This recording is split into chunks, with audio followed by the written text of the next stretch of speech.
with the decision being made on focus being more on non-tax revenue, which include appropriations in aid and PPP projects. I look forward to the time that this House will be passing a balanced budget, Honorable Speaker, and that we don't have to borrow, whether externally or domestic, Honorable Speaker, to finance the budget. On Article 2 to 3, Honorable Speaker, this is necessitated by emergencies that may not have been envisioned, Honorable Speaker. And this is in line with the provisions of Article 2 to 3 of our Constitution, which is a legal provision of our Constitution. With that, Honorable Speaker, I beg to support the report by the Budget Appropriations Committee and urge this House to support this particular report. Thank you, Honorable Speaker. Honorable TJ, I gave you an opportunity to ventilate on what you thought about this supplementary budget. So allow other members also to air their views. Honorable TJ, I have not given you an opportunity to speak. I will let you respond after everyone has spoken. So kindly sit. I will get to you. Honorable Ochieng. The Honorable Speaker, this is not the first time we are doing a third supplementary, Madam Speaker. In fact, there are times when it's been done on the last day of the financial year. Madam Speaker, these estimates were tabled here last week, 1 week ago. They were accordingly committed to all the committees concerned, Madam Speaker. I see the Budget Committee, Madam Speaker, and all the committees, all the chairs of committees were availed a chance to appear before the Budget Committee. And in fact, more than half of the committees appeared before the committee. So it is a lie. It is not true to say that committees had no chance to look at this document. It's a lie. Appeared.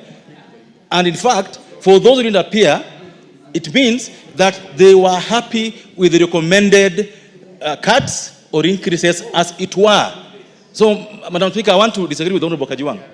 Every committee had a chance to sit, look at the supplementary budget, and appear for the committee. Madam Speaker, on Monday this week, we sat at a venue, and there are times when we sat for 2 hours waiting for chairmen, and they never appeared. We can't force them to come for the budget committee. That's what happened.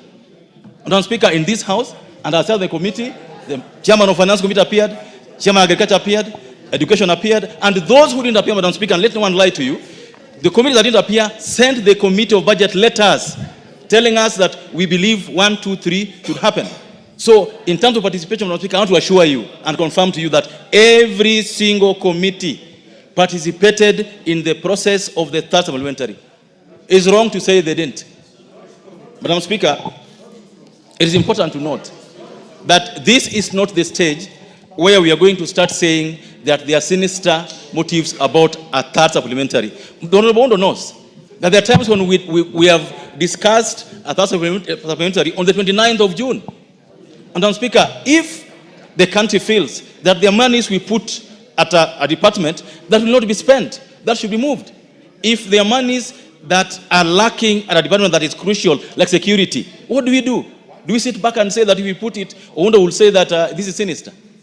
This parliament must do its job regardless of what someone thinks is sinister, Madam Speaker. I support this, this report and support the supplementary. Okay, Honorable Mugambi, I'll give you 2 minutes. Thank you, Madam Speaker.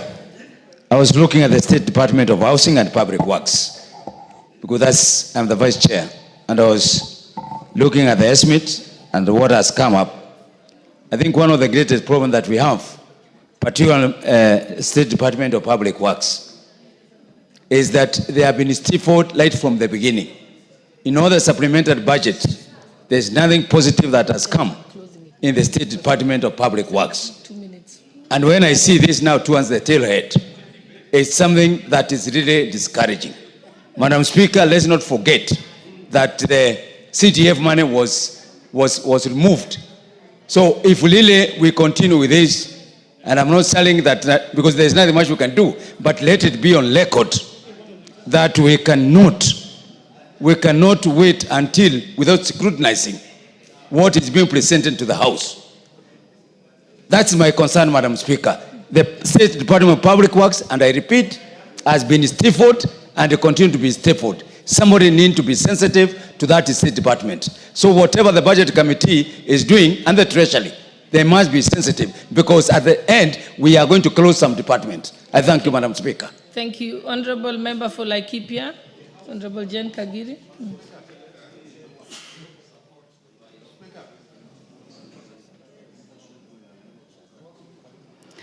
Thank you, Honorable Speaker. Honorable Speaker, I rise to raise concerns in regards to this supplementary 3 presentation in this House.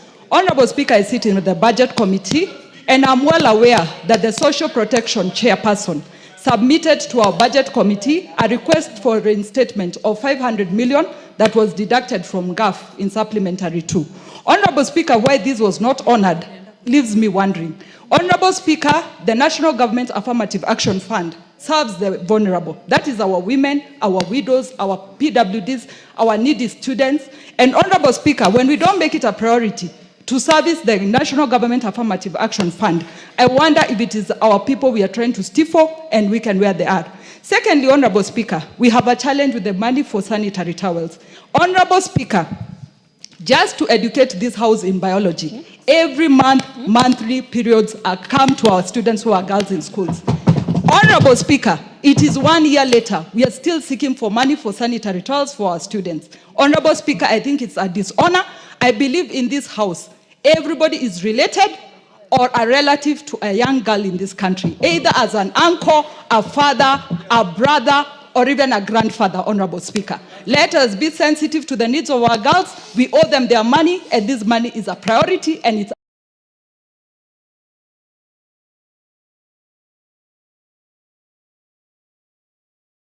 an urgency. Roads are not a bigger priority than the health of our students, our women, and our children. Thank you, Honorable Speaker. Okay, last I will listen to Honorable Kaluma. I will rule on your point of order in a minute, Honorable TJ. Proceed.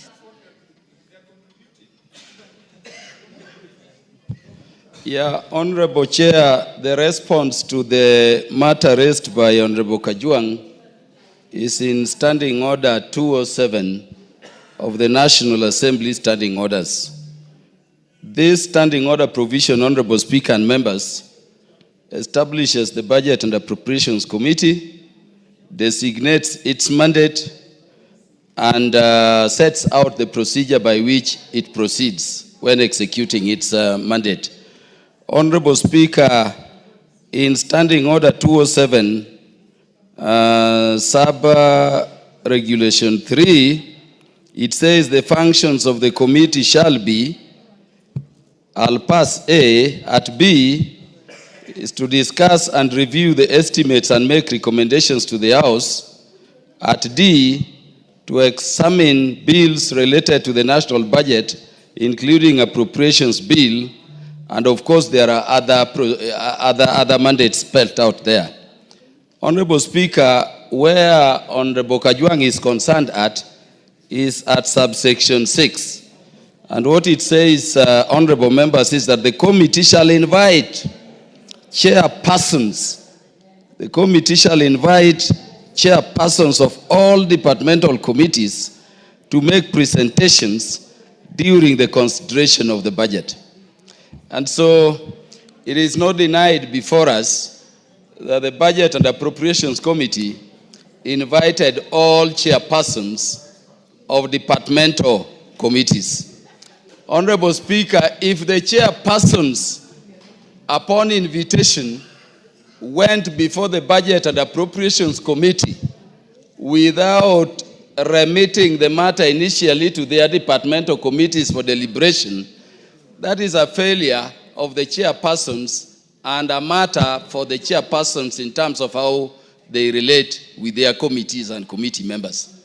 It is not, however, the reason to deny that these estimates are properly before the House, having been tabled last week, and they are the business of the House to proceed. Those chairpersons are being invited. If we have any issues for committee considerations, those are for committee internal issues. What is required is that the Budget and Appropriations Committee invites the chairpersons when they make their decisions on estimates, and that has been confirmed to have happened. So the matter is properly before the House, and we are ready to transact it straight away. Thank you, honorable members. I think this matter, we are now repeating ourselves. I think it's very clear that the chairpersons appeared before the budget committee. And then right now, the budget committee has brought the report to the House. So you are all the committees sitting here. And it is for you people to decide, for the House to decide. So this is not going to, we are not going to say it was the budget committee that decided without committees. It is now before all the committee members who are seated in this House. And that is what we have discussed. So Honorable TJ, your matter has been dealt with. It's now before the House. So I think we can proceed.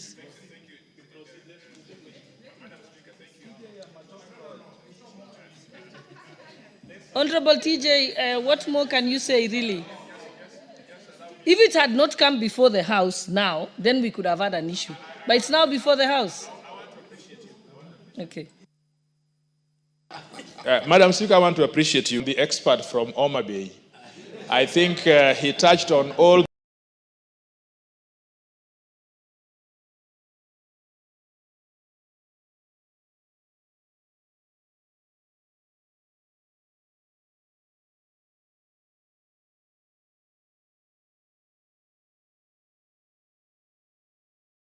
those issues squarely.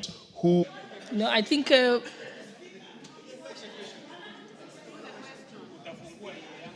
what is your question, Honorable Nyamai?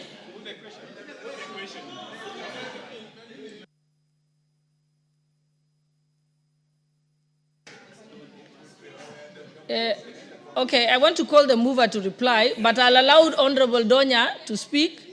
If you make it brief, then we can call the mover. I'm really appreciative, Madam Speaker. I've gone through this supplementary. Yesterday, the Speaker said they had factored our 500 in the supplementary, and we have to ask Honorable Atandi, the chair budget. I've gone through this. I can't locate it. Can you please clarify where the 500 million for the women rep is? Just because it's right here, and they can give us the answer, which we will work with anyway. Thank you. Yes. No, I want to call the mover to reply, but as you're replying, kindly answer the question asked by Honorable Donya.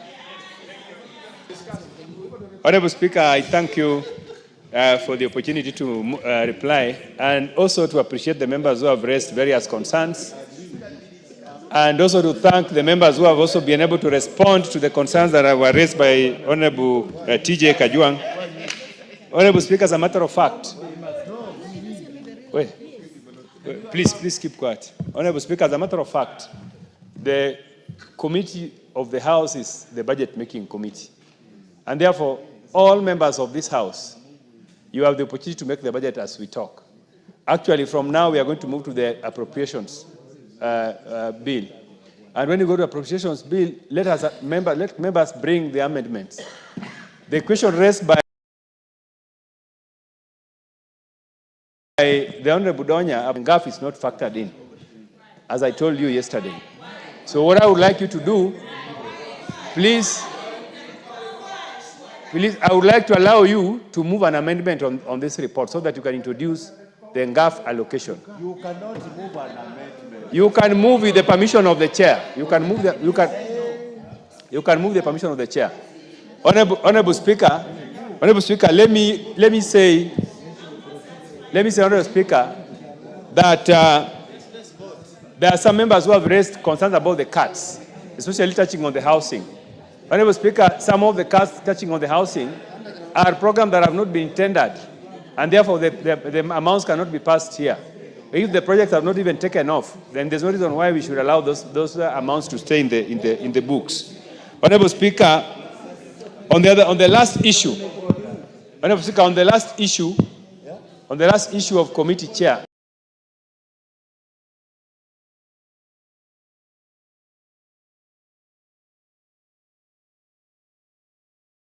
chairs. I have said earlier. Honorable Jeanette, just give Honorable Jeanette a chance. Madam Speaker, thank you for indulging. Madam Speaker, the chair of the budget committee needs to tell the House that this is just a supplementary 3. All these monies we are asking for, including the CDF, including the GAF money, were all appropriated in the appropriation bill that we passed, that was enacted, that was put into an act by the president. So, Madam Speaker, whether they are, this supplementary 3 is largely a 223 issue, Article 223, where the minister has spent money without the approval of the parliament, and we're just rectifying. All the other monies that we passed are in the estimate, and they have been appropriated, and what we expect the minister to do is to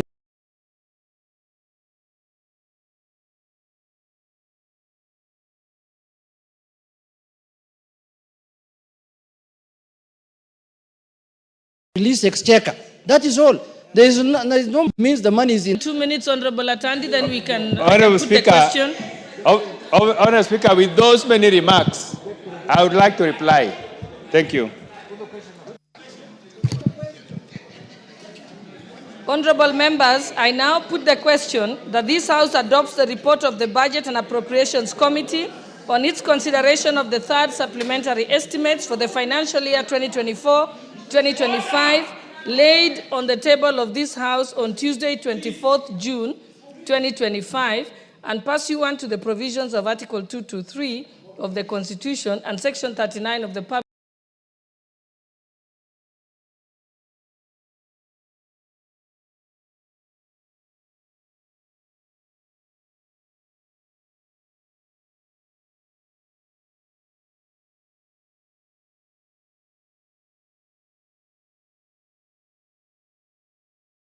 Finance Management Act, Cap 412, respect of the votes contained in the first schedule.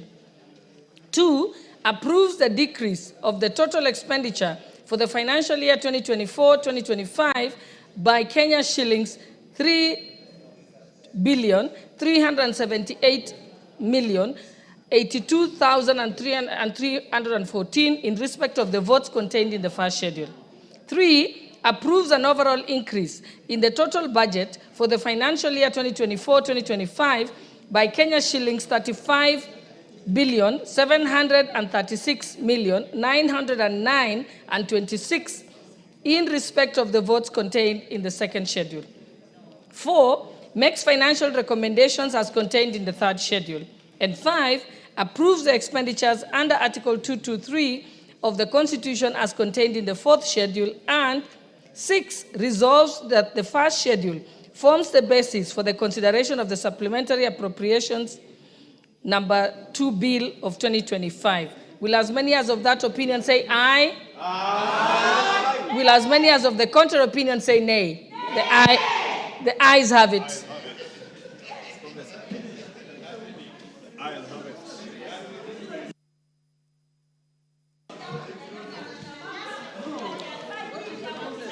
Order number 12, the supplementary appropriation number 2 bill, National Assembly Bill number 26 of 2025, second reading.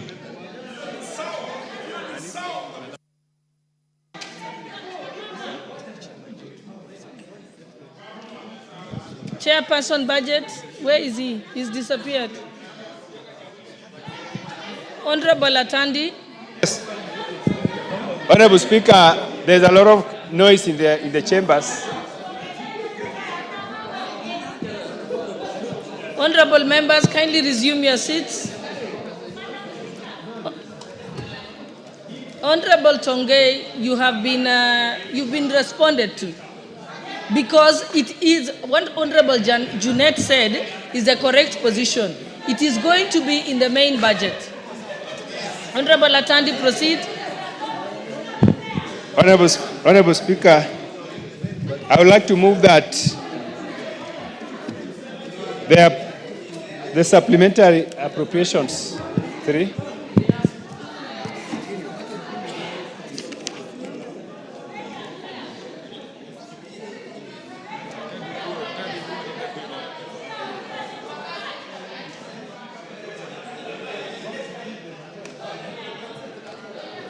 Honorable Atandi.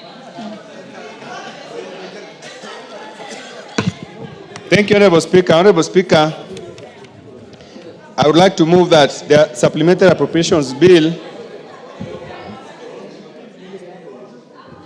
number 2, National Assembly Bill number 26 of 2025, be now read a second time.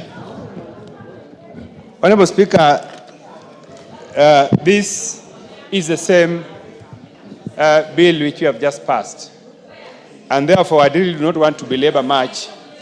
The bill is basically allocating, the bill is basically giving the Treasury powers now to be able to spend the money. And therefore, Honorable Speaker, as we have already discussed the bill in the second reading, I really do not want to say much. I would just want to move that the appropriations, the supplementary appropriations bill number 2 be now read a second time. And I would like to urge my Vice Chairman to be able to second. Thank you. Honorable Pukose. Thank you, Honorable Speaker. Honorable Speaker, I now move, I second that the supplementary appropriation bill number 2, National Assembly Bill number 26 of 2025, be read a second time. Honorable Speaker, we've just finished with the supplementary bill, which is the same bill as what we are just discussing. So what this other part in the terms of appropriation is to allow the government now to spend. So I don't think there is anything much, but this is to regularize what has already been spent. With those few remarks, Honorable Speaker, I second. Honorable members, I now propose the question that the supplementary appropriation number 2 bill, National Assembly Bill number 26 of 2025, be read a second time.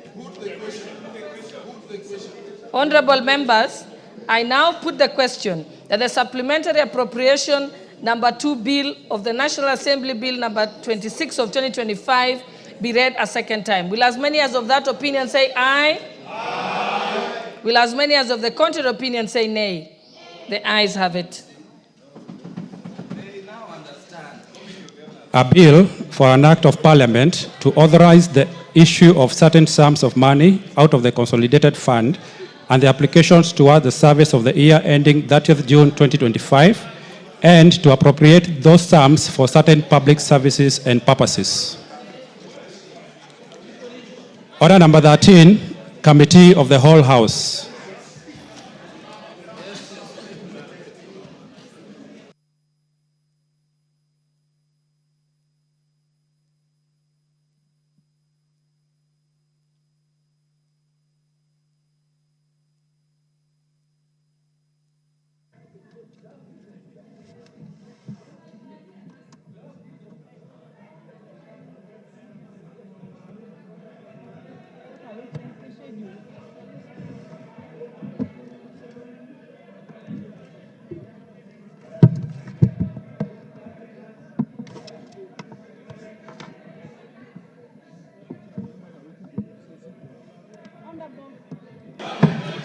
Honorable members, order members, those who wish to participate in the Committee of the Whole House, please take your seats. Let us be orderly.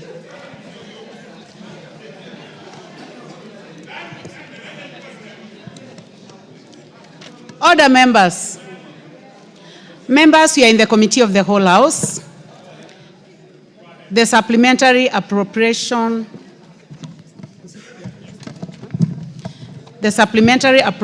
number 2 bill, National Assembly Bill number 26 of 2025.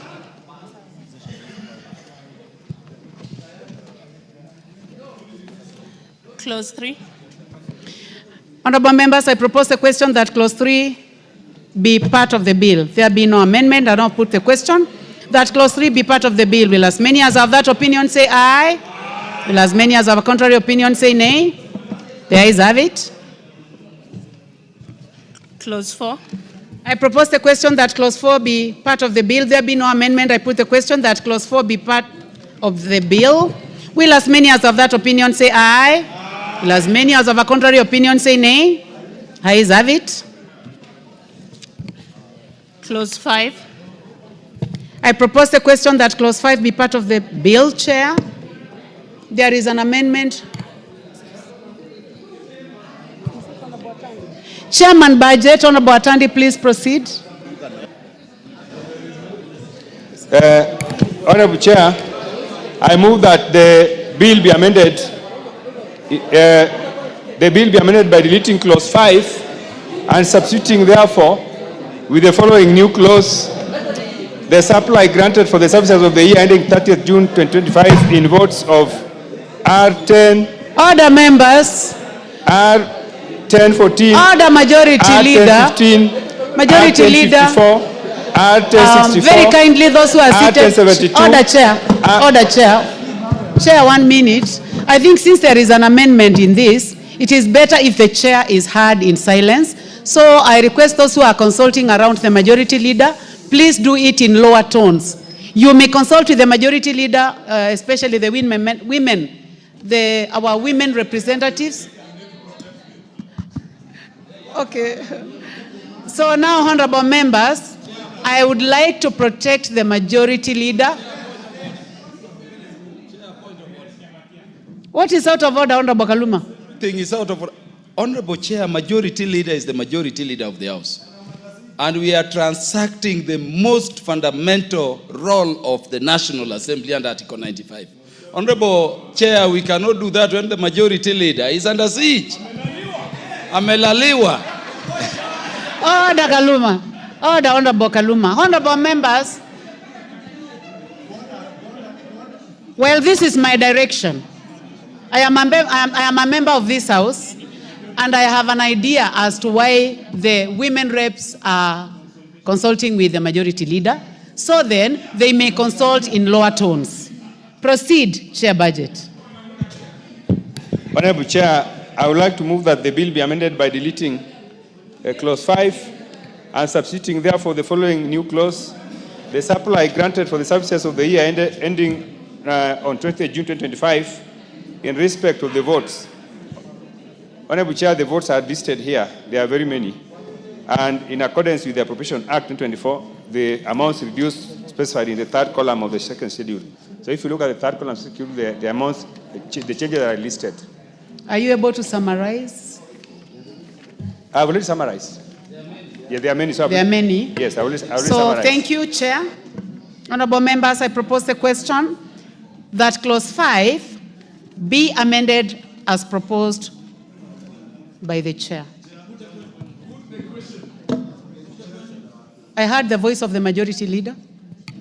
Chair, just as a point of information, since the Honorable Kaluma seems to insinuate that I'm under siege. Honorable Speaker, I was just consulting with the women reps and assuring them, and I hope Honorable Tongei and Honorable Donya are listening, that the 500 million that was taken away in this financial year has been added to the 3.5 billion that was in the estimates for 25-26. So only 3 weeks from now, you will have 4 billion shillings up from 3.5 billion. So that this siege I was under, Honorable Speaker, can now end. You have an additional 500 million to give you 4 billion in the next financial year. For Fongaf, yes. Because these women MPs are very good people, especially those who are keen to detail and doing their work in this house, not just shouting out. Thank you. Majority Leader, you may take your seat. And thank you for the explanation and assurance to the women reps. Minority Leader, Honorable Junet. Madam Speaker. Kindly use the next mic, Majority Madam Leader. Speaker, I want to thank the Majority Leader for that clarification. Madam Speaker, the government is very important money in this country. And that 4 billion, is it not only going to be budgeted for? We will make sure it is also appropriated and exchequer given, Mr. Speaker, even before CDF, Mr. Speaker. Timely. So members, in the interest of time,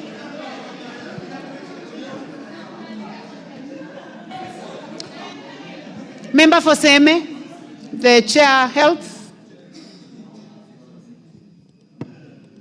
Chair, I just want to add for our colleagues, if this money had actually been left here, they would have lost it. because in the next 2 days, it would be virtually impossible to have used this money.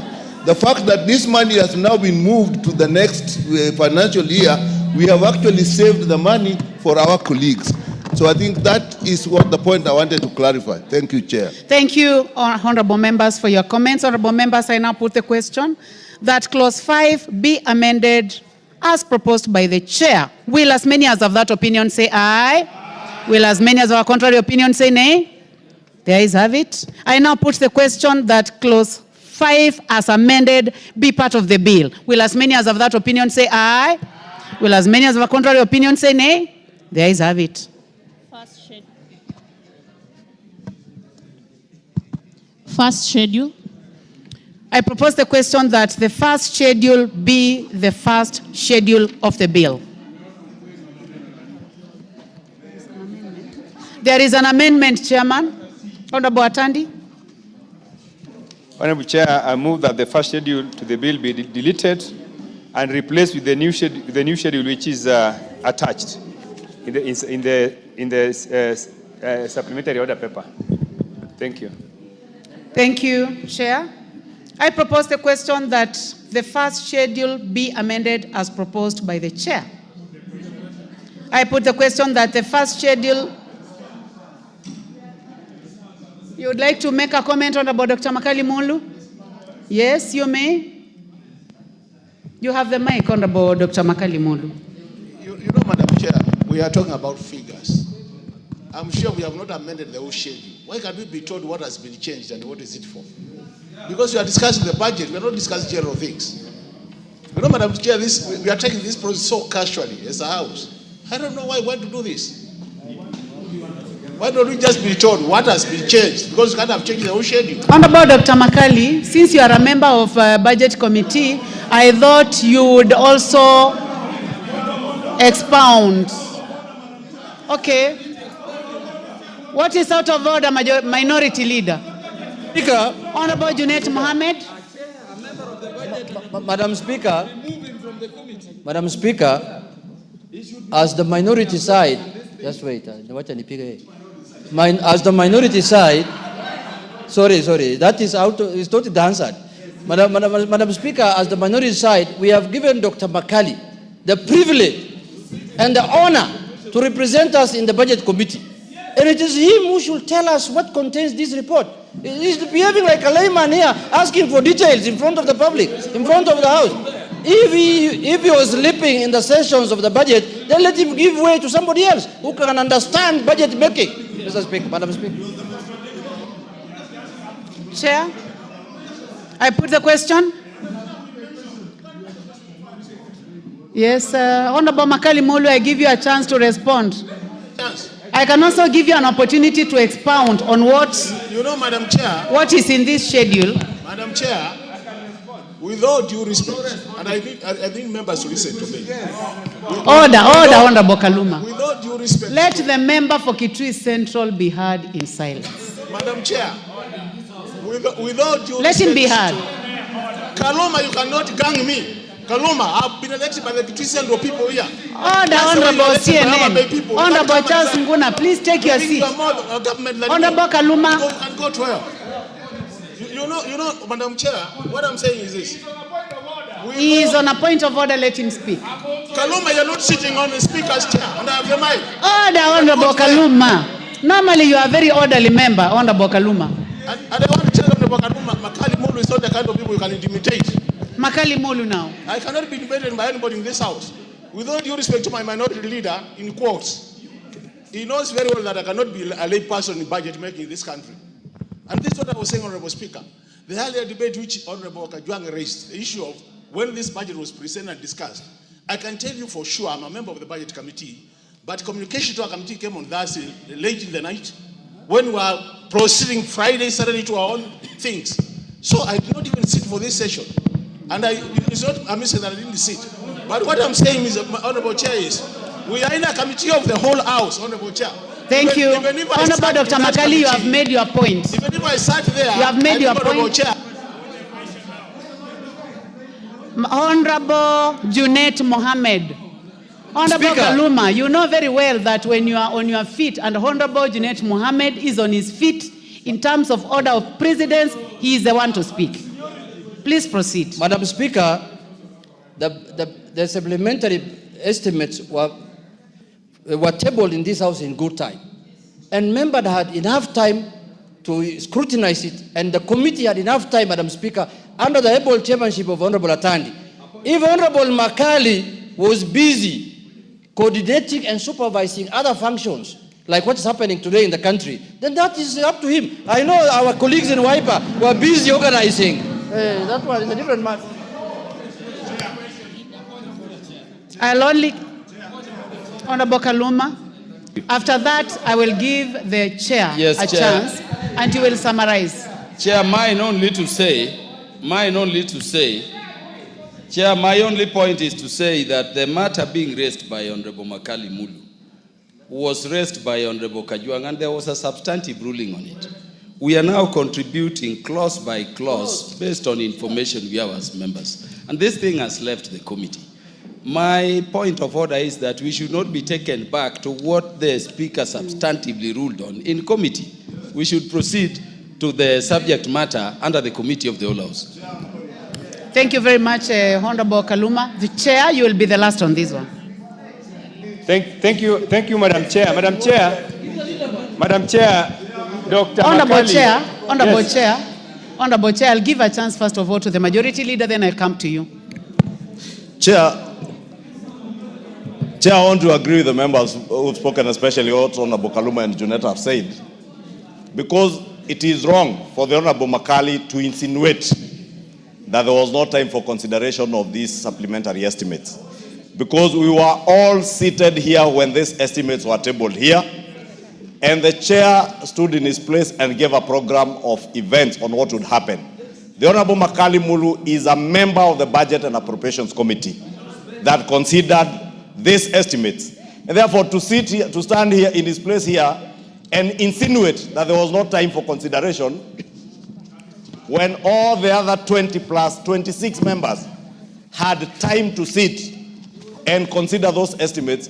I was just checking, Honorable Speaker, whether the Honorable Makali attended those meetings, but I am told he was not able to attend because he was attending some, it was done over the weekend, and he was attending some church, Salvation Army Church somewhere in Karen with the Honorable Kalonzo Musyoka, speaking against economic empowerment programs, while himself and the Honorable Kalonzo Musyoka were empowering a church of very rich men in Karen, when the people of Kitui Central have no churches.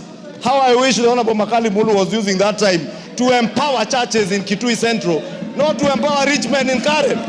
Honorable Makali Mulu, with your party leader, please go and empower churches, those Mabati churches in Kitui, in Mwingi, instead of empowering rich men in Karen.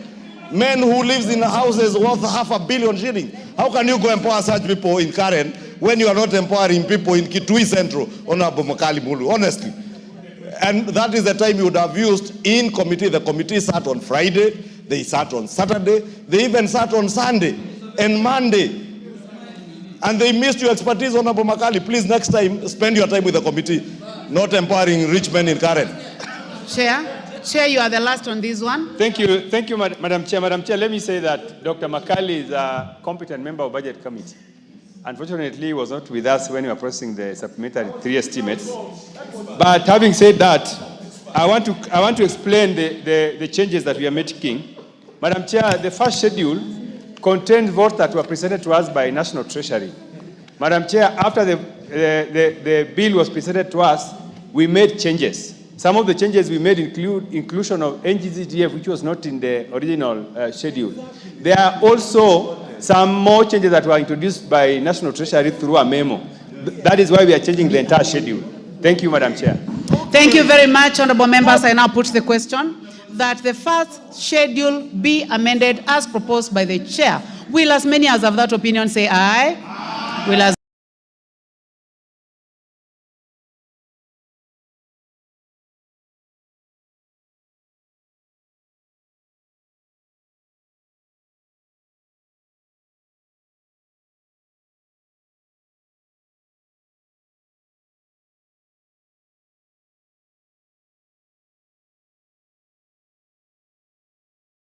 I now put the question that the first schedule as amended be part of the bill. Will as many as have that opinion say aye? Will as many as have a contrary opinion say nay? There is have it. Second schedule. I propose the question that the second schedule be the schedule of the bill. Chair, we have an amendment, Chair.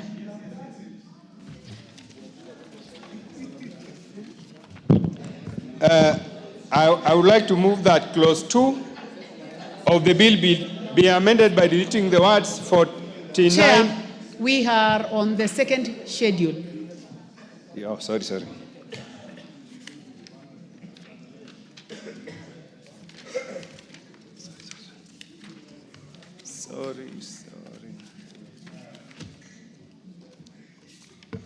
Clerks. Sorry. Proceed, Chair. You may come to the table, Honorable Chair.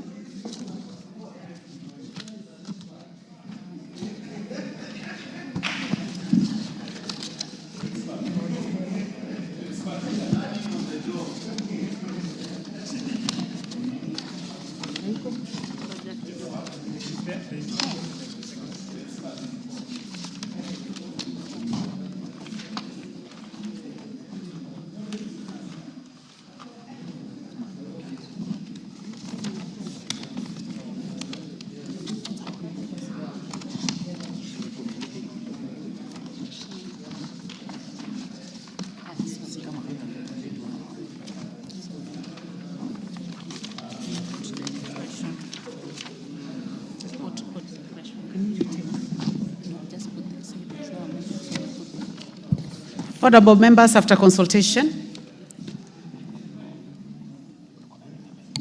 Honorable members, after consultation, I would like us to go back to the second schedule. I propose the question. Chair, would you like to say something before we proceed? Chair, we have an amendment of the second schedule. Unfortunately, it's not appearing in the order paper. I would like to move that the second schedule be amended and substituted with the following new schedule, which is captured in the supplementary order paper. Honorable members, I propose the question that the second schedule be amended as proposed by the chair. Honorable members, I now put the question that the second schedule be amended as proposed by the chair. Will as many as have that opinion say aye? Will as many as have a contrary opinion say nay? There is have it. I now put the question that the second schedule as amended be part of the bill. Will as many as have that opinion say aye? Will as many as have a contrary opinion say nay? There is have it. Clause 2. I propose the question that clause 2 be part of the bill. We have an amendment, Chair. Proceed. Thank you, Madam Chair. I would like to move that clause 2 of the bill be amended by deleting the words 49,399,970. Sorry. I would like to move that clause 2 of the bill be amended by deleting the words 49,390,907,913, appearing after the words sum of and substituting therefore the words 52,773,822,970. Thank you. Thank you, Chairman. I propose the question that clause 2 be amended as proposed by the Chairman. Budget. I go ahead and put the question.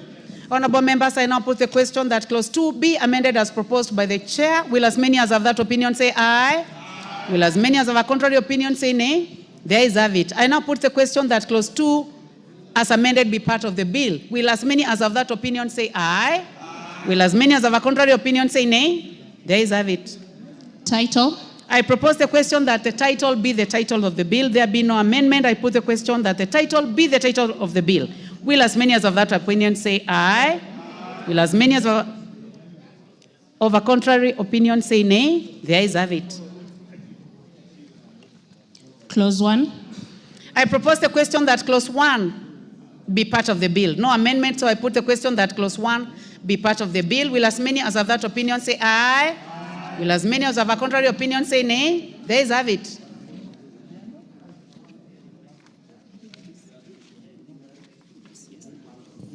Honorable members, I now put the question, which is that the committee do report to the House its consideration of the supplementary appropriation number 2 bill, National Assembly Bill number 26 of 2025, and its consideration and its approval thereof with amendments. As many as of that opinion say aye. Aye. As many as of a contrary opinion say nay. The ayes have it.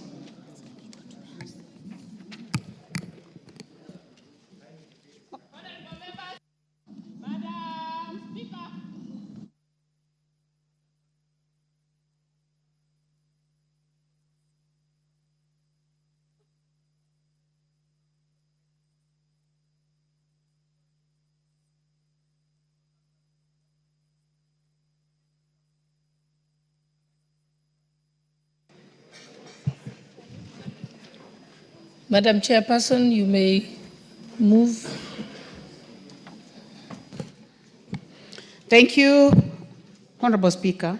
Honorable Speaker, I beg to report to the Honorable Speaker, I beg to report that the Committee of the Whole House has considered the supplementary appropriation number 2 bill, National Assembly Bill number 26 of 2025, and approved the same with amendments. Thank you, Speaker. Honorable Chairperson, I beg to move that the committee do report to the House its consideration of the supplementary appropriation bill number 2, bill National Assembly Bill number 26 of 2025, and its approval thereof with amendments. Seconder. Honorable Speaker, I second. Honorable members, I propose the question, which is that the House do agree with the committee in the said report. Honorable members, I now put the question, which is that the House do agree with the committee in the said report. Will as many as of that opinion say aye? Aye. Will as many as of the contrary opinion say nay? The ayes have it. Mover. Honorable Speaker, I beg to move that the House do agree with the committee in the said report, and also request Honorable Dr. Pukosi to second the motion for agreement with the report of the Committee of the House. Honorable Speaker, I second. Honorable members, I now propose the question, which is that the supplementary appropriations number 2 bill, National Assembly Bill number 26 of 2025, be now read a third time. Honorable members, I now put the question, which is that the supplementary appropriation number 2 bill, National Assembly Bill number 26 of 2025, be now read a third time. Will as many as of that opinion say aye? Aye. Will as many as of the contrary opinion say nay? The ayes have it. An act of parliament, the supplementary a bill for an act of parliament to authorize the issue of certain sums of money out of the consolidated fund and their applications towards the service of the year ending on the 30th June 2025, and to appropriate sums for certain public services and purposes. Order number 14, motion, report on the consolidated fund services expenditures for the third supplementary estimates for the financial year 2024-2025.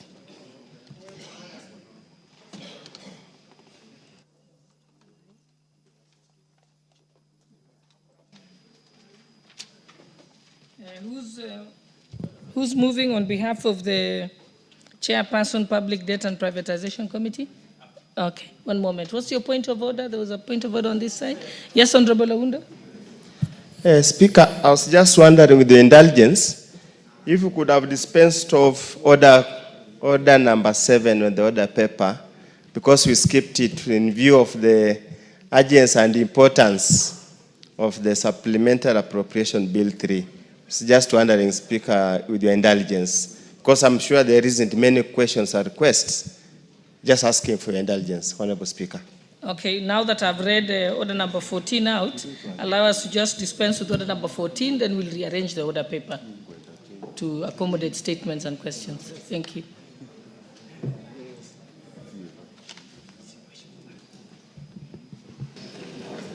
Yes, proceed. Thank you, Madam Speaker. Honorable Speaker, I beg to move that the House adopts the report of the Public Debt and Privatization Committee on its consideration of the consolidated fund services for the supplementary 3 for year 2024-2025 laid on the table of the House on Tuesday, 24th June 2025. Honorable Speaker, the review of the consolidated fund. Honorable Speaker, the review of the consolidated fund service CFS under supplementary estimate number 3 for financial year 2024-2025 offers an encouraging signals for Kenyans evolving physical landscapes. Notably, CFS expenditures are projected to decline by Kenya shilling 295.28 billion from Kenya shilling 2.2 trillion to Kenya shilling 1.99 trillion. Honorable Speaker, public debt service continues to dominate CFS allocations, accounting for 88% of total expenditures. While this underscores the weight of debt-related obligations on the national budget, it also highlights a significant opportunity, the need to institutionalize structured and predictable liability management. By doing so, the government can unlock more sustainable physical space, offer the medium term, support development priorities, and protect essential public services.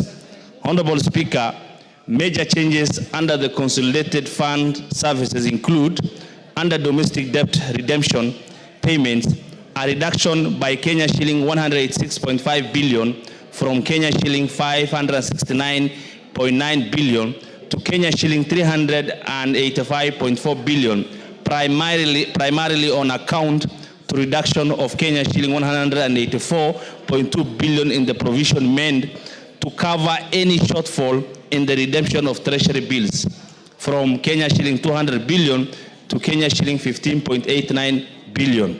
And the external debt services is projected to decline by Kenya shilling 110 billion from Kenya shilling 704.9 billion to Kenya shilling 594.9 billion. The changes is as a result of the following. Under the external debt redemption payments, a reduction of Kenya shilling 114.87 billion or 24% reduction to Kenya shilling 361.5 billion from Kenya shilling 474.4 billion attributed to liability management, targeting the Trade Development Bank syndicated loan, of which the amount due Kenya shilling 173.8 billion will decline to Kenya shilling 58.97 billion. Honorable Speaker, there are no changes instituted to the allocations for pensions, salaries, and allowances for constitutional and independent office holders and other miscellaneous expenditures. Cumulatively, these expenditures will remain at Kenya shilling 246.97 billion. Honorable Speaker, as such, the committee observes that the current gains from liability management operation, though welcome, should be anchored in a robust policy framework. The absence of a comprehensive national liability management policy has limited the strategic deployment of debt reorganization tools such as prepayments, swaps, and restructuring. Formalizing such a policy will allow the National Treasury to plan proactively, reduce refinancing risks, and better align fiscal outcomes with the country's long-term development agenda. In this regard, Honorable Speaker, the committee has recommended the following. National Treasury should within 60 days of the adoption of this report develop and publish a comprehensive national liability management policy, and the policy should articulate clear guidelines and measurable targets aimed at reducing the debt service burden and enhance physical space. Honorable Speaker, I beg to move and request Honorable Kasalu, MP, to second. Thank you.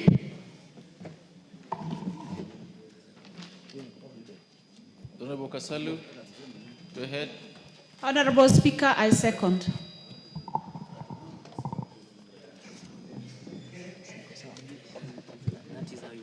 Yeah, I know that's pretty unusual.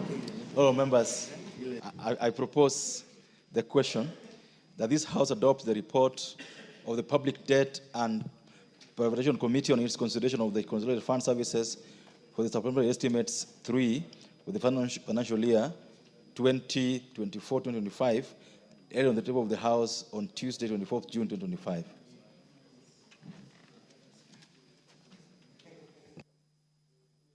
I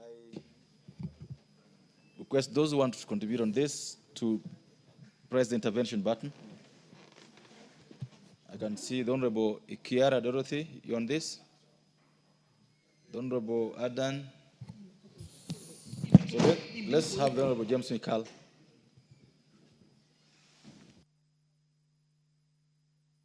Chair, as I support this, and I'll be very, very brief. Actually, this is a very important motion. We really, for a long time, have not had this. And if you look at it very carefully, it's actually part of the budget, because we are actually going to indicate what debt we are paying, when we are paying them. And what this report has indicated, that in 60 days, we should have that published. So Speaker, mine is just to ask the committee that we really must get that, and that report should come in good time. This one, I think the report came yesterday. Many members have probably not seen it, but that other report, which will give us the detail, we would like it to come in good time. Members read it, because if you are not careful how debts are handled, then you will find that debts may be actually paid in a preferential manner. I know we had a committee dealing with this, and probably what we are going to get is from that committee. But let's have that report within 60 days given to the House in good time, so that we actually look at it and see how we handle our debts and the details therein. Thank you, Mr. Speaker. The member for Funyula. Speaker, sometimes it's difficult to manage to deal with this matter. Just a few days ago, Honorable Speaker, when we were actually doing the budget, similar recommendations were made that within 60 days, even when we were doing the first supplementary budget, the same story within 60 days. I don't know, Speaker, one day you'll have to guide us. When the 60 days start and end, it's because it's becoming a boring song. Honorable Speaker, regardless to say, again, the report is not very clear on exactly what is happening, and that's why you find even the person, the honorable member who was asked to second, had nothing useful to add other than this to say to second.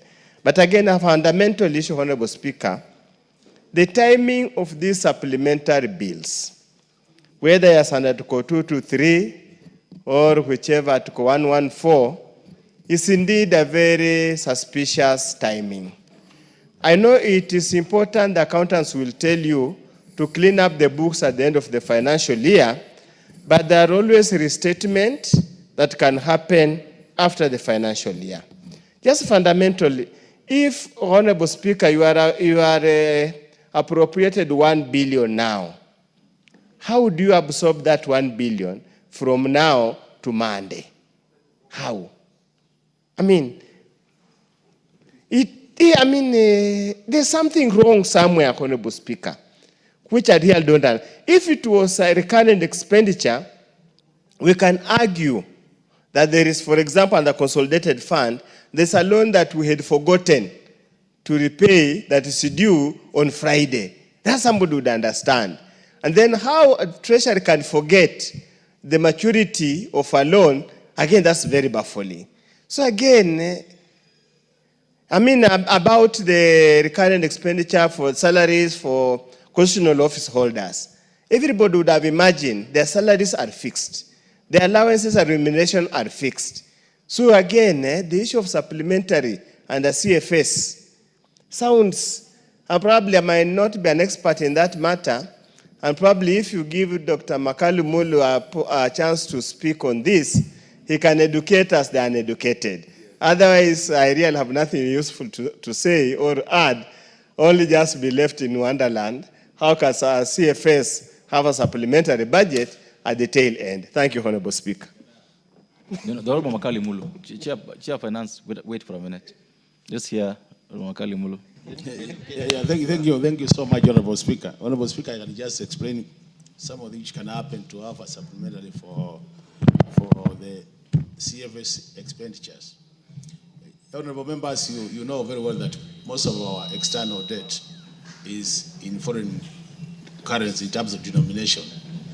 Majority of it is in dollars, then the other is in euros. So one of the reasons why you could be having a supplementary is basically if there's a change in terms of exchange rate, that can trigger more resources for repayment, because once the rate changes, then automatically you'll have more than you budgeted for. The other situation is where in the process of tabulating the loans which are due, then you miss one which will be due within the year. If it happens that it has to be paid, then automatically, then you need to factor in that amount. And actually for me, CFS is easiest to have a supplementary, because once you pass the amount of paying, the earlier issues we were discussing, some of them will need procurement and you might have no time. So there's a way you can have that. But Honorable Chair, what I wanted to see in terms of this report, and I think the challenge we're having with the CFS expenditures is the issue of the budget deficit.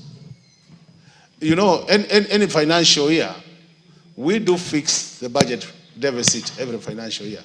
For example, we have now agreed is 4.5% of the GDP this financial year, 2025, 2026, Honorable Speaker. But you realize even when the minister came to read the summary of the budget here, 4.5% of our total budget was coming to 876 billion. When Honorable Mbandi, the CS minister, was giving the amount he's going to borrow, he said 920, and difference of 47 billion. So the report you approved here, which was from this committee, Public Debt and Privatization, was coming to 876. Now, the report read by the minister was 920 billion. So the question is, at the end of the day then, when you have a moving budget deficit, it becomes very difficult to have a budget which can be predicted. So we have a budget which is always a moving target. And I think this is something as a house we need to be firm on. So that once we agree, Honorable Speaker, that this is the amount going to be borrowed by the government this financial year, we don't have these figures changing midway, and then we keep on getting what we are getting today, that things are changing.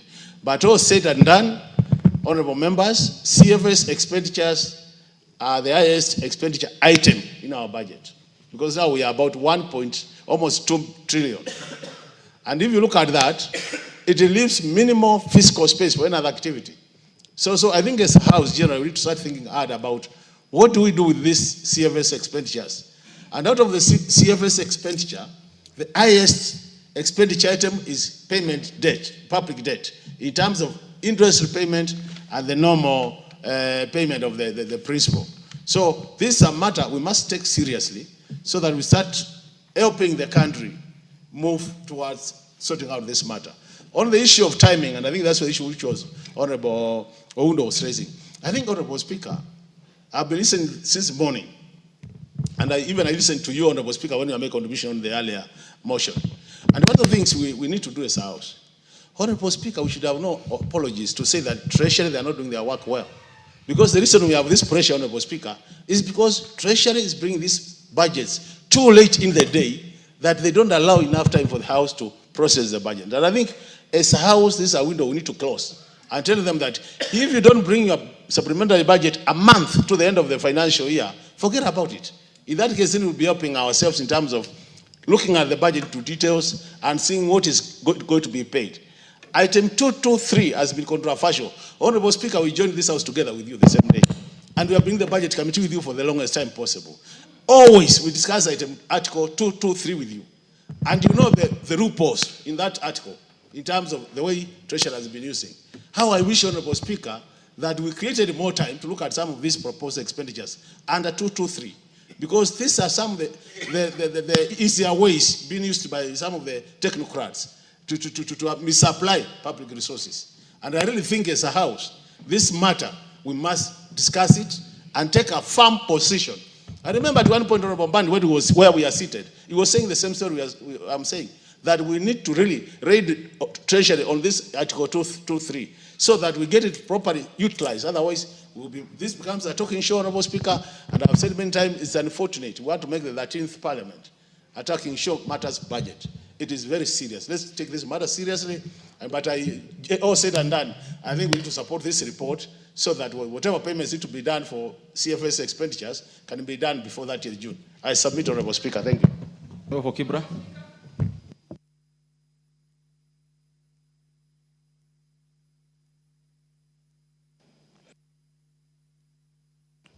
Thank you, Honorable Speaker. I rise to also join my colleagues. The public debt has been a problem in this country for a long time. And I believe we need to itemize these debts. When it is brought to the House for discussion, we need to know what debts we are paying. Otherwise, we could be paying air for the longest period in this country. Every year, these debts increase. It's about over 9-10 trillion, the public debt. When the CS was here last time, he promised that he has constituted a committee that is going to deal with the kind of debts that he inherited in his docket. We are keeping our fingers crossed that he is going to live by his words, that these 60 days that always appear to come out from all the CSs that we have had will be a thing of the past. As a house, just as Dr. Makalu has said, we need to be given enough time as members of this house. We must not be hurriedly given documents that we need to have looked at for the last 1 month. And this Article 223 that we always come to regularize, after the expenditure, it is high time that this House puts some measures that these expenditures can only occur when they have been approved and not regularized after the usage. And that is where we are now. Otherwise, I support. For South.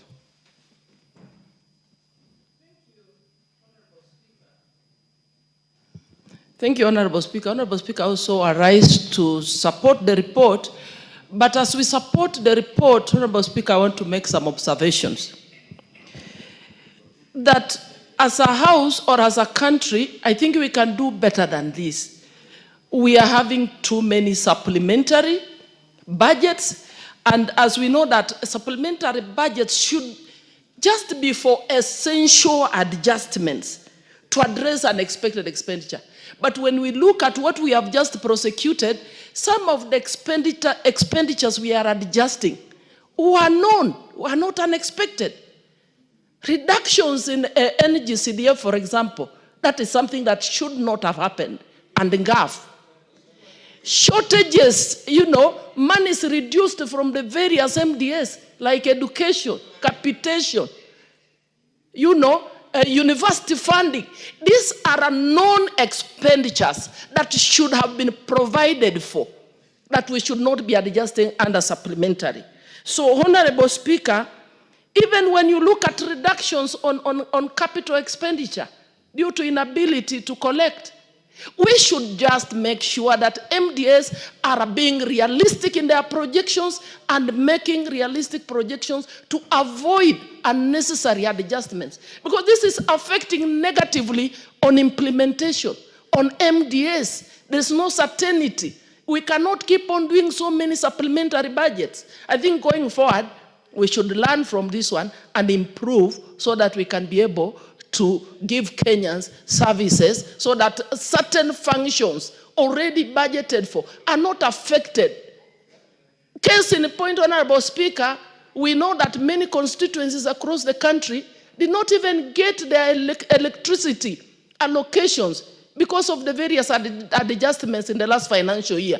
But we understand that one was because of the collapse of the finance bill, which had provided for funding. And Honorable Speaker, at this point, I even want to request that those constituencies that did not get allocation for funding for electricity last mile should be considered as an affirmative action. And that is why I was saying, had we gotten the opportunity as committees to scrutinize, these are some of the allocations that we would have insisted that are factored in Supplementary 3. Thank you, Honorable Speaker. Thank you, Chairman, Finance Committee. Thank you, Honorable Speaker. One is to commend the committee on the good report and to agree with them on one of the recommendations that you made. Honorable Speaker, you will notice that the stock of debt, and specifically for this Trade Development Bank syndicated loan, it is reducing from 173.8 billion shillings to 58.97 billion, which is a reduction of 114.87 billion. That would mean, Honorable Speaker, that there is a creation of an additional fiscal space of 114 billion shillings. What we need to see is that to have a policy that this particular fiscal space that is created by this reduction of this stock of debt, Honorable Speaker, is reflected on development expenditures, Honorable Speaker, so that this physical space created does not go again either to fund repayment of other debts or to go and fund recurrent expenditures. So my urge is that the committee should really make sure that Treasury now comes up with a policy to make sure that each fiscal space created, like this now created in this particular report of 114 billion shillings, is reflected on the development side, Honorable Speaker. Secondly, on the matter that we were discussing here on the budget and on NGCDF, Honorable Speaker, I have noticed that the last two budgets, both Supplementary 2 and Supplementary 3, have deliberately not provided resources for NGCDF allocation. And therefore, the owners have been left on this house now to try to get to fill that gap. In this Supplementary 3, it was 12 billion shillings. In Supplementary 2, it was, I think, 24 billion shillings. So what does this mean? That, Honorable Speaker, instead of now the departmental committees or even the budget committee trying to scrutinize the whole budget to ensure that the allocations are on priority projects, Honorable Speaker, then the work of the budget committee or the departmental committee now comes. Last time it was done by liaison committee, this time by budget committee, is now to try to fill that gap of 12 billion shillings. And now the risk is that now we fail to apply our minds on oversighting the rest of the budget. So I think we need to stand a very good communication and ensure that by the time these estimates are tabled in the House, funds that are ring-fenced either through the Constitution or through an Act of Parliament are sufficiently provided for, so that it is not now the work of the budget committee to try and find whether resources to loop that hole. Because again, we seem now to now only concentrate on that particular area at the expense of really oversighting and making sure that the budget is actually really appropriated according to priority areas of this country, Honorable Speaker, and fairly and transparently. With that, I beg to accept with the report and support. Thank you, Honorable Speaker. Thank you. There being no further interest on this matter, I would like to request the mover to reply. Just the mover, 1 minute. The Honorable Ndikiri had said if you wanted to work on this, you put intervention. You didn't put it. The Honorable Ndikiri, you got 3 minutes. Have a say on this. Thank you, Mr. Speaker. You know, I see the report from the committee is they are urging this out to consider, or the government to consider, having a national liability management policy.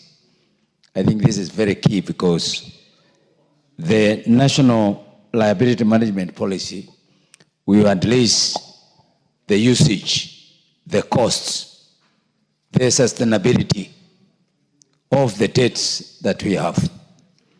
But more so, it's very important that that policy is going to address up to the limit at which these debts are going to be borrowed at. Mr. Speaker, the problem that we're having now is because of lack of this policy that sets the guidelines. I remember when we passed the tax policy in this country, things started shaping up in terms of how the tax management will be handled in this country. Mr. Speaker, in lieu, or in the absence of national liability management policy, it sets the government or gives the treasury the leeway to do whatever they feel like in the debt management activities. It's my feeling, therefore, Mr. Speaker, that this policy is put in place immediately because it is going to set the guidelines, it is going to set the measures which own aim is to reduce the debt servicing. Mr. Speaker, we are having a serious problem. How money is being used, how the debts are being used. Right now, we don't know the costs of various debts. Mr. Speaker, we need to know, do we go for long-term debts, and what do we do? Do we go for short-term debt, and what do we do? Because in the absence of this, without a policy, that's why you are seeing some monies are not being taken care of, some budgets are not being taken of seriously, some issues are being left out. So I agree that with the committee report that there is a need to have a national liability management policy because it clearly will give the guidelines on how we are going to manage the debts of this republic. I thank you, Mr. Speaker. Thank you. Move on now. Honourable Speaker, I thank the members for their support and comments, and I fully concur with the comments of Honourable Makali Mkulu, especially on the exchange rate, and all other members who have contributed to this motion.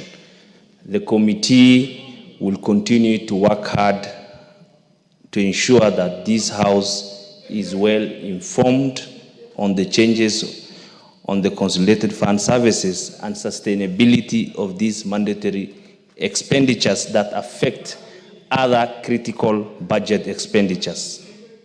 I also thank Honorable Irene Kasalu for her support in moving this motion. With that, Honorable Speaker, I beg to reply. Thank you. Members, I now put the question that this House adopts the report of the Public Debt and Privatization Committee on the consideration of the consolidated fund services for supplementary estimates 3 for financial year 24-25, laid on the table of the House on Tuesday, 24th June 2025. Will as men of that opinion say aye? Aye. Will as men of the opinion say nay? Ayes have it. Members, if you remember, we had reorganized order paper to cover the orders we just finalized. I therefore wish we go back to order number 7. Order number 5. There is the Honorable John Murigi, you got a paper to lay. Order number 5, papers. John Murigi, go ahead.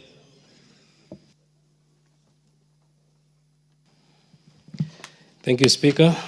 Honorable Speaker, I beg to lay the following papers on the table of the House today, Wednesday, 25 June 2025. A report of the CPA Kenya delegation to the 67th Commonwealth Parliamentary Conference held in Sydney, Australia, from 3rd to 8th November 2024. Thank you. Thank you. Accordingly, laid. Proceed to lay. Next order. Order number 7, questions and statements. members, the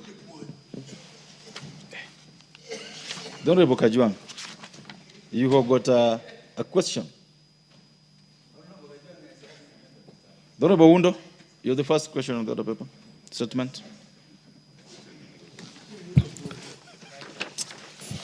Thank you, Honorable Speaker. And this is a very important matter that touches all of us who are seated here and who are not even here and who represent the people of Kenya, the constituencies. Request for statement regarding the recategorization of public secondary schools. Honorable Speaker, pursuant to the provision of Standing Order 442C, I rise to request for statement from the chairperson of the Departmental Committee on Education regarding the recent recategorization of public secondary schools. Honorable Speaker, the Ministry of Education has recently issued guidelines on the recategorization of secondary schools in preparation for the transitioning of grade 9 pupils to grade 10 in 2026. Although these guidelines are yet to be officially published on the Ministry website, a document containing the categorization of public secondary schools into classes of C1, C2, C3, C4, and C5 is already circulating on the various online platforms and social media. Strikingly, only 2 schools in the entire Busia County have been classified in as Cluster 1 national schools, which are Butula Boys High School and Kolanya Girls High School.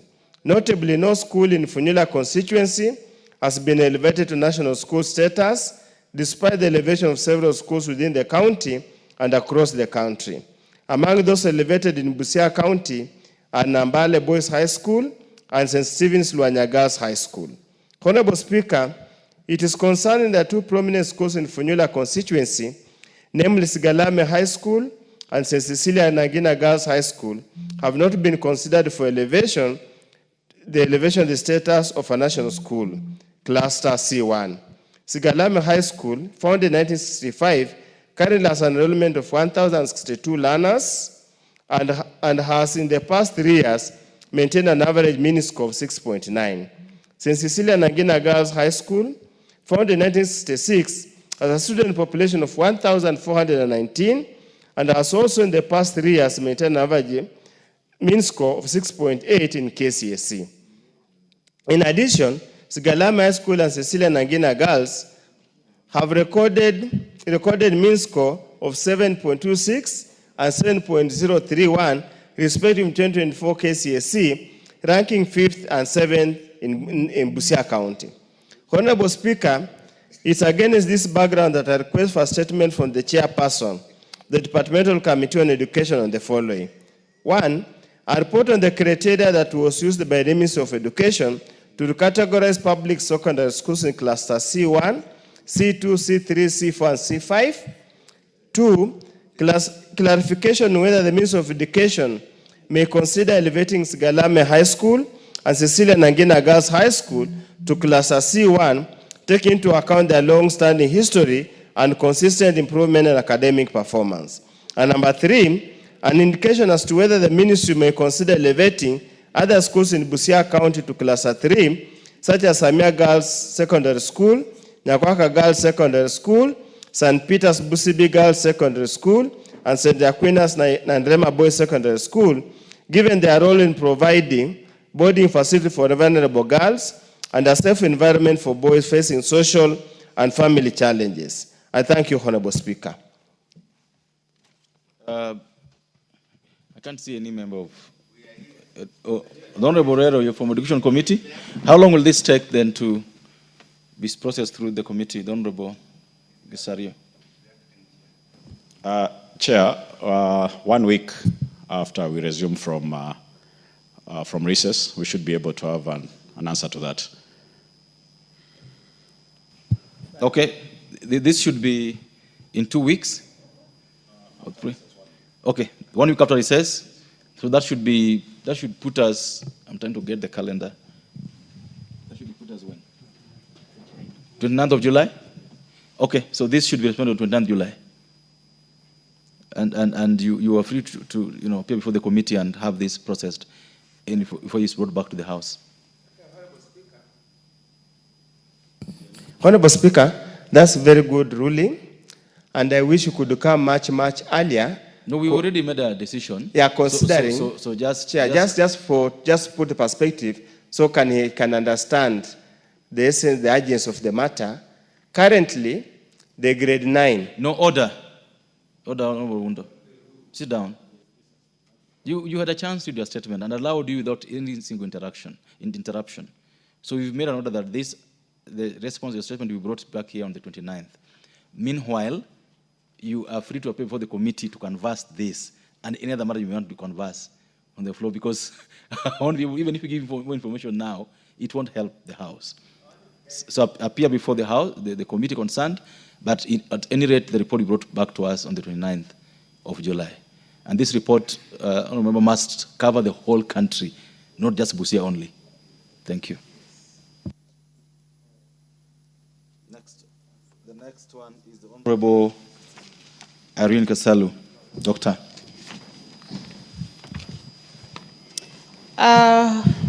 Honorable Speaker, pursuant to the provisions of Standing Order 44-2C, I wish to request for a statement from the chairperson of the Departmental Committee on Health regarding unlawful detention of the body of Mrs. Priscilla Nyokabi Gaku by the Kenyatta National Hospital mortuary. Honorable Speaker, the late Ms. Priscilla Nyokabi Gaku was admitted to Kenyatta National Hospital Private Wing on 2nd April 2024 under inpatient number IPOO 75640. Ms. Gaku was treated in hospital for 43 days, but unfortunately lost her life on 30th May 2024, leaving an outstanding bill of Kenya shillings 1,155,486, of which the family was only able to raise Kenya shillings 234,000. As a result, the hospital unlawfully detained the body of the deceased and demanded that the family offsets the pending bill. The continued detention of Ms. Gaku's body by the hospital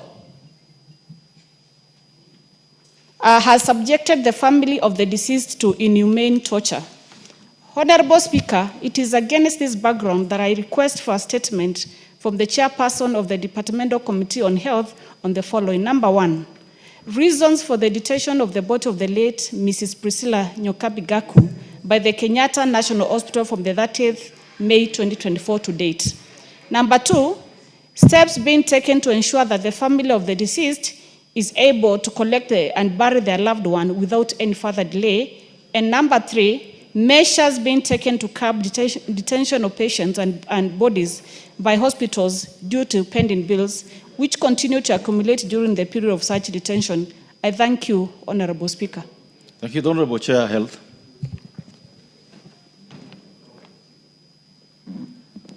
Thank you, Mr. Speaker. I think this is an urgent matter because I get the information that the body is still detained. So it's something we are going to work on immediately, but the report will come within 1 week after we come from recess. But action definitely needs to be taken even before the recess because of the urgency if the body is still retained. Thank you. The report we brought on the 29th of July, and that in any case, the honorable members advised to liaise with the chair, Health Committee, so that any urgent matters that could be handled before then can be dealt with. Thank you. The Honorable Jimatia Florence. You got a statement? I have. Go ahead, you got the mic. On the matter. Or this is clean environment. Oh, I don't have it here, Mr. Speaker. I think sorry.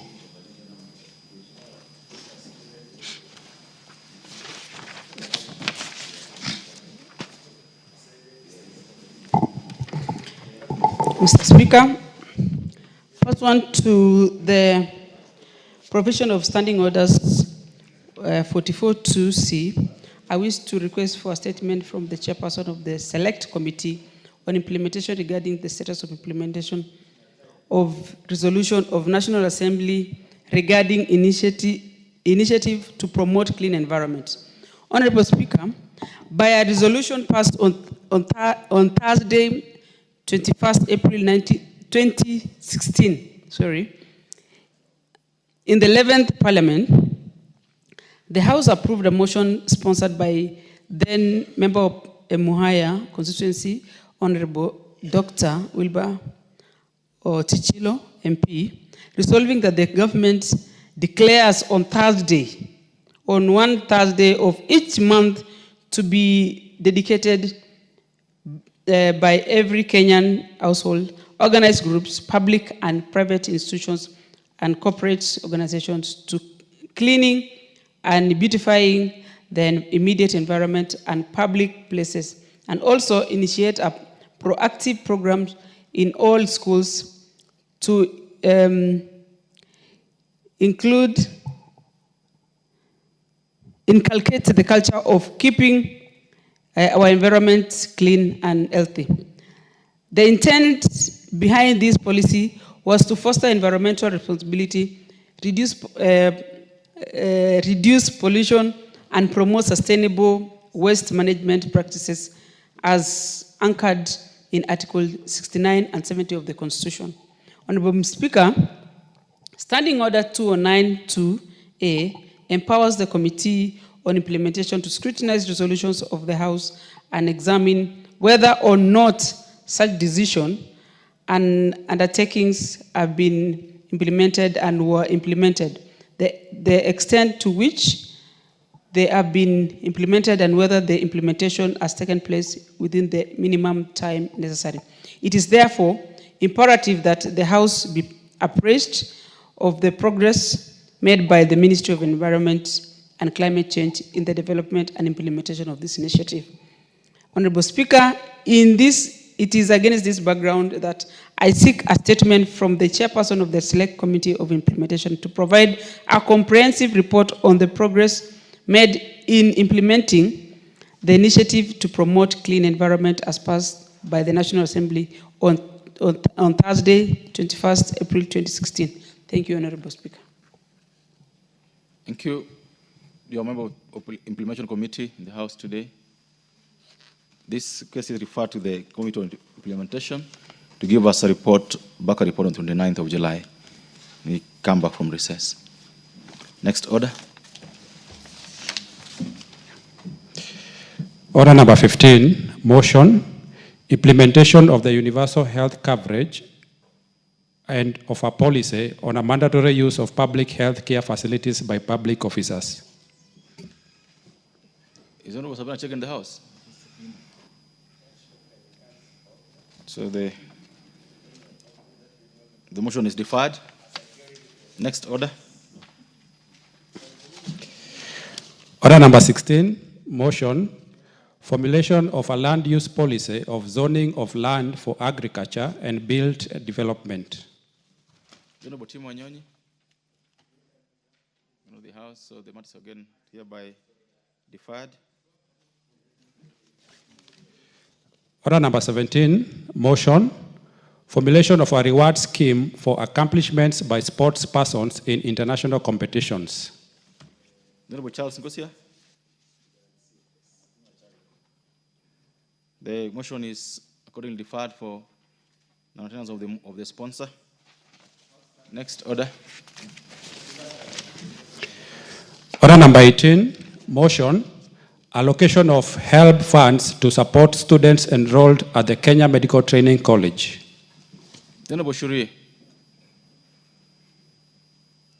It's quite unusual because the same thing happened last week on Wednesday, where members have their motions listed in the order paper and they don't appear to prosecute the same.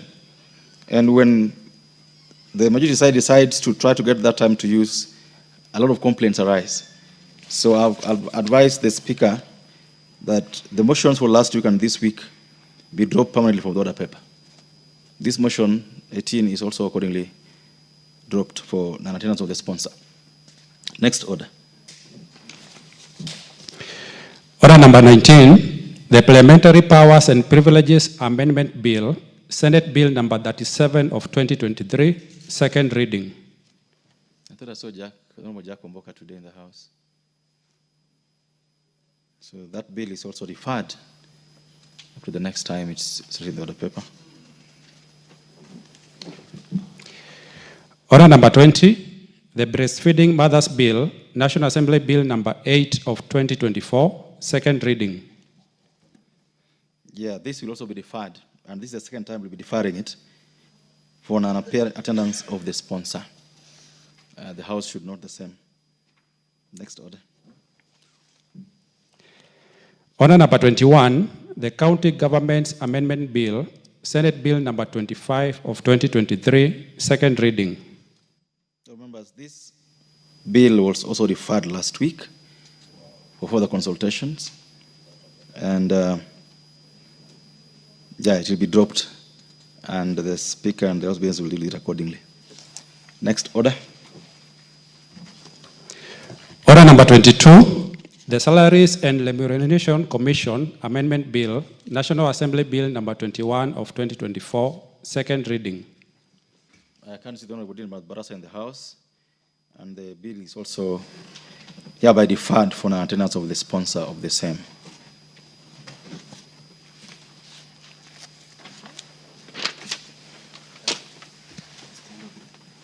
Oh, members, and the time now being 15 minutes to midday, this House stands adjourned until today, Wednesday, the 25th of June 2025 at 2:30 p.m.